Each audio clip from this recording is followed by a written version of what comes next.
Hormuz കടലിടുക്ക് വീണ്ടും അടച്ചിറാൻ. Oman തീരത്ത് കപ്പൽ ആക്രമിക്കുകയും ചെയ്തു. ഹോർമൂസിലെ ബദൽ പാതയാണ് ഇറാനെ ചൊടിപ്പിക്കുന്നത്. അമേരിക്കയുമായുള്ള ധാരണയെ ചൊല്ലി ഇറാനിൽ ആഭ്യന്തര പ്രശ്നങ്ങളും ഉടലെടുക്കുകയാണ്. ഖമനയുടെ സംസ്കാര ചടങ്ങുകളുടെ സമയത്ത് പോലും കപ്പലുകൾ ആക്രമിച്ചത് ഇറാനിലെ തീവ്ര ഗ്രൂപ്പുകളാണെന്ന വിവരമാണ് പുറത്തുവരുന്നത്.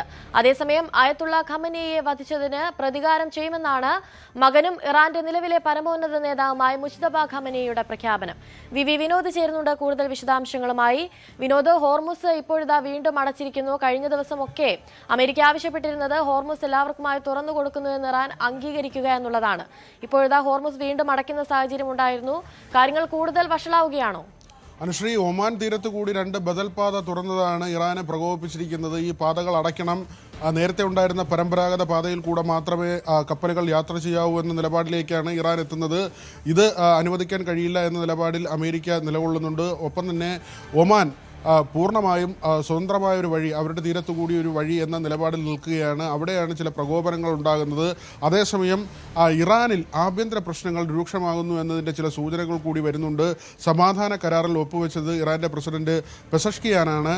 പക്ഷേ ആയത്തുള്ള അലി ഖമേനിയുടെ സംസ്കാര ചടങ്ങുകൾ 4 മുതൽ 9 വരെയാണ് നടന്നത്.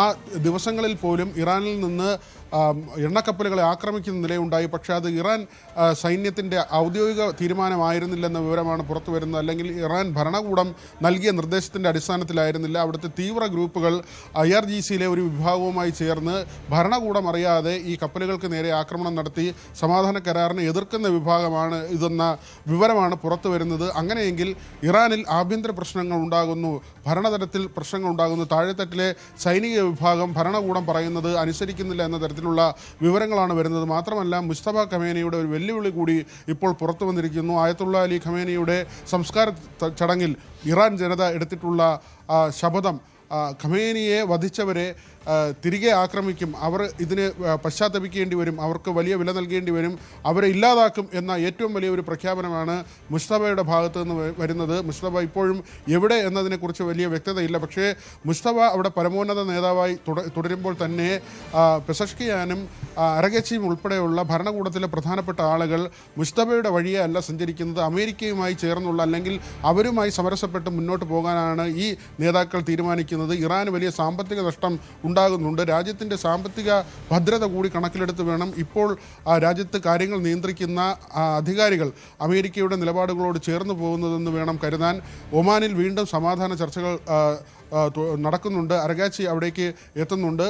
ഒപ്പം തന്നെയാണ് അമേരിക്കയുടെ പ്രതിനിധികൾ JD വാൻസ് ഉൾപ്പെടെയുള്ളവർ ഈ ചർച്ചയിൽ പങ്കാളികളാകും. സമാധാന ചർച്ചകൾക്ക് തയ്യാറാണ് എന്ന് ഇപ്പോൾ ഏറ്റവും ഒടുവിൽ ട്രംപും അറിയിച്ചിട്ടുണ്ട്. ഇറാൻ്റെ ആവശ്യപ്രകാരമാണ് അങ്ങനെ ഒരു തീരുമാനത്തിലേക്ക് എത്തിയതെന്ന് കൂടി ട്രംപ് വിശദീകരിക്കുന്നു. 2 കാര്യങ്ങളാണ് ഏറ്റവും പ്രധാനപ്പെട്ടത്. ഒന്ന്, കപ്പലുകൾ ആക്രമിക്കുന്നത് ഇറാൻ ഭരണകൂടം അറിഞ്ഞുകൊണ്ടല്ല, അവിടുത്തെ തീവ്ര ഗ്രൂപ്പുകളാണെന്ന വിവരം വരുന്നു. അങ്ങനെയെങ്കിൽ അവിടെ ആഭ്യന്തര കലാപത്തിനുള്ള എല്ലാ സാധ്യതയുമുണ്ട്. മറ്റൊന്ന്, ഖമനിയുടെ ഇപ്പോൾ മുസ്തഫയുടെ വഴിയേ അല്ല മറ്റ് ഭരണാധികാരികൾ പോകുന്നത്. ഈ 2 കാര്യങ്ങളും വളരെ ശ്രദ്ധേയമായി കാണേണ്ട വസ്തുതയാണ് അനുശ്രീ. ശരി, വിനോദാണ് വിശദാംശങ്ങൾ നൽകി.